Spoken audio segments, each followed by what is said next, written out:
Good day and welcome to my Anthem review. I'm Zeyc and I hope you enjoy. For, s- for the start, I want to mention I have only played 11 hours of this game. I am not at endgame, at least not that I know, but I'd say I have seen enough of the game to give my own opinion, and this is my opinion and not facts. I think the game has incredibly good movement, and the combat is quite fun. Though the combat, not the combat, the missions are boring, repetitive, and too easy. You get you get really easily bored of just shooting waves and waves and waves and waves and waves and waves, or just gathering shit for the sake of gathering shit. There's not really much different there. Sometimes you gotta defend something, and this, well, means you have to shoot waves and waves and waves and waves and waves of enemies. Boring enemies. Always the same enemies. In my opinion, at least in the beginning, the story was really interesting and it had really good cutscenes. Though these cutscenes, well, nothing of what you see in the cutscenes is pretty much in the game. You see awesome, at the beginning of the game you see an awesome fight against the Dominions, but you just never experience a war like this. Never. Oh man, I had so big hopes for this game. I really did. But they just all poof went away. Yeah. Aside from this, the game has quite an open world you can explore. It's really big, but this is also one of its, well, negatives. Because your missions are in this open world. And because you have to go back into Fort Tarsus every time you want to start a mission, you have to go through loading screens. More and more and more of loading screens. Dozens of them. And when you want to do a mission, even though it's only playing in a small part of this open world, it still has to load the whole open world. Which, well, then leads to long loading screens, which is probably the one negative everyone knows already about. The loading screens in these games are horrible. They are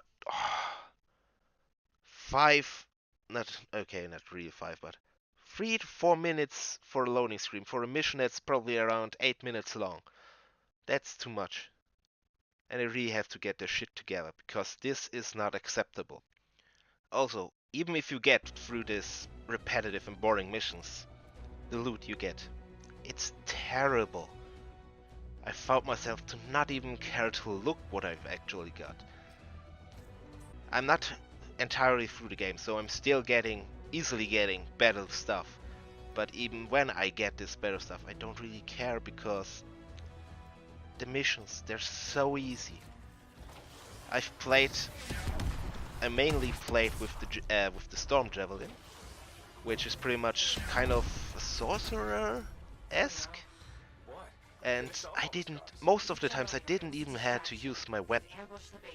Everything was just so easy. I had my abilities. One to make a shield which was near impenetrable for the enemies, and an attack that actually chased after every enemy, so I didn't even have to aim at them myself. I was just able to stand behind my shield, shoot my chasing flame, and be done with it. Nothing. I could kill hundreds of enemies like this. Further, I don't really get the point why you would want to go into free play. At least from what I've seen so far, missions give you more, and free play has really nothing. There are a few of world missions, let's call them that, missions that just come out of nowhere if you're in free play, and you can go there and do something really boring yet again. Like most of the time it's pretty much just fighting waves of enemies, you know, the usual stuff in this game. And yet again, these also don't give you anything interesting. They give you just, well, when I tried it, they only gave me common things for weapons. But yet again, I already said, weapons are bored. I don't even need weapons at this point. I use them to do more damage, because my skills have a little bit of cooldown, and sometimes I stand there for a few seconds without having any skills to use. But that's all. I don't really care about my weapons. Well, I really enjoyed talking to the NPCs in the city, even though what they told was kind of uninteresting most of the times. They are. It's really different for them from if you compare it to the cutscenes. NPCs in the cutscenes, they're really lively, and you really feel their emotions. While if you talk to them in the city without a cutscene, they just stand there, maybe wave a bit with their hands.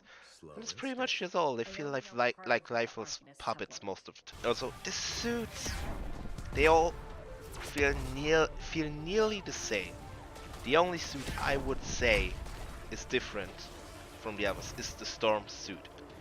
Mainly because all the other suits, they're pretty much just your standard shooty suits. Even though the interceptor is supposed to be for close combat, I personally didn't enjoy using it for close combat because it's so fragile and you die so easily. Going in first in combat, close combat just means you're an easier target for them. And all of the suits, the interceptor, the normal ranger suit and the tank suit, they just feel like the same suit with a different movement speed and a difference in health. Here, meanwhile, the storm suit feels like he actually is any different from the others, because his skills and abilities actually seem like they have a reason to exist, like you want to use them. And I always prefer them over using my real weapon. And now to my last point, which is there aren't many skins for your suit to get, you know, easily. There's, as far as I know, only one you can craft.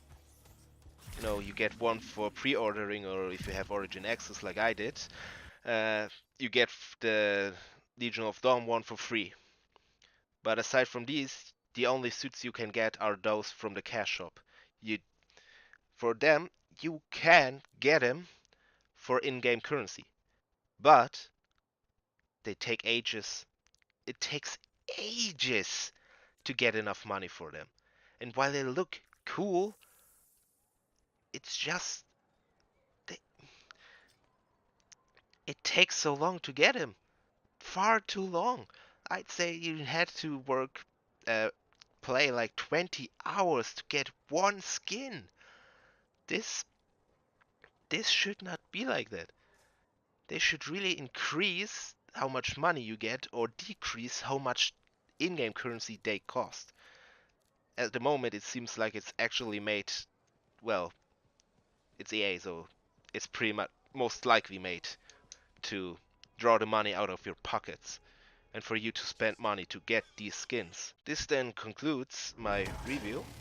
For my rating, I'd say the content itself, it does not have a lot of content.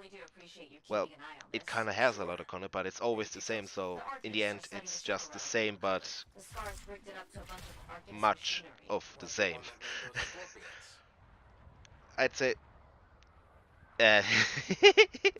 sorry, this is my first review. For the combat, I'd say it has really good combat, but it really lacks an enemy. Well, it really lacks many different enemies. I would really enjoy having more enemies to fight, but different enemies. The story, while in the beginning I was really interested in the story. The story really quickly lost me, and the story disappeared in these multiple mini quests you had to do, and after a while I just didn't care anymore. As for and the game really had quite a few bugs. Though most of the time I played this game, I played in early access before the 10 gigabyte update. So, and I'm not really sure if the bugs are completely gone yet. But with bugs, I will count the loading times as a bug for now. So it has incredibly long loading times. Sometimes the audio just completely fades out. And at least in early access it had the problem that enemies would load in before the meshes load in. Meaning, you couldn't see them, you couldn't shoot them, but they could shoot you. Which was hella annoying.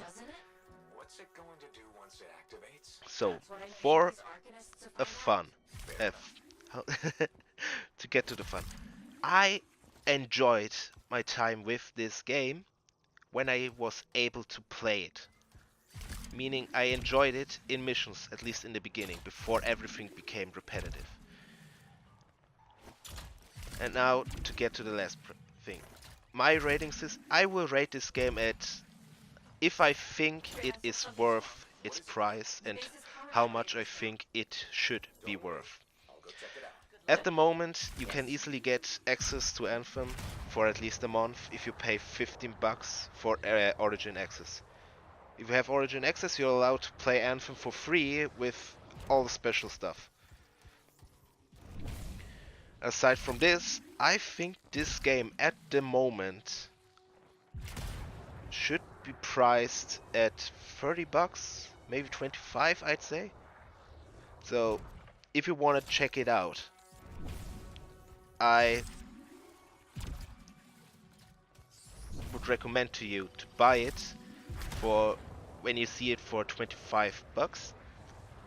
And yes, I do mean say bucks, not euro, no dollar, because $25 pretty much should be kind of the same everywhere.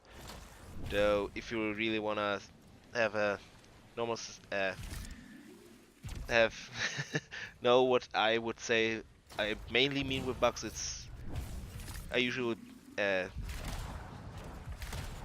calculate with euro or dollar, though they are nearly the same, I'd say. 30 euros would be around, was it $25 or 35? Something around there. But you get what I mean.